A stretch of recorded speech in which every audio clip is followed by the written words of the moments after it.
And I want to say that Wilson, who died over 30 years ago, began his career before modern lit was taught and analyzed in the universities.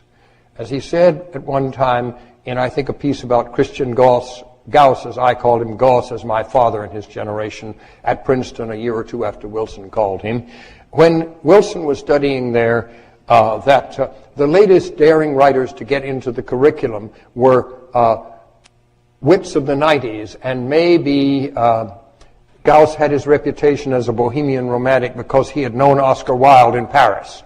But there was no modern lit.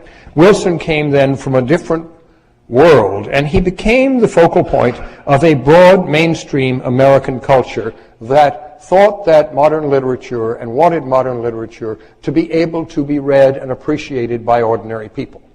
They were not modernists in an abstract sense, and certainly some of them, like T.S. Eliot and Faulkner, were too difficult for some of their writings to be read by ordinary people. But this was a world before the division between the brows or between elite or whatever had established itself as part of our consciousness.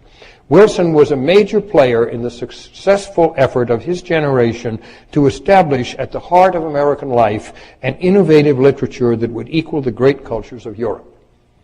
And he knew that the great cultures of Europe were there. He was not a product of a narrow American studies kind of training at all.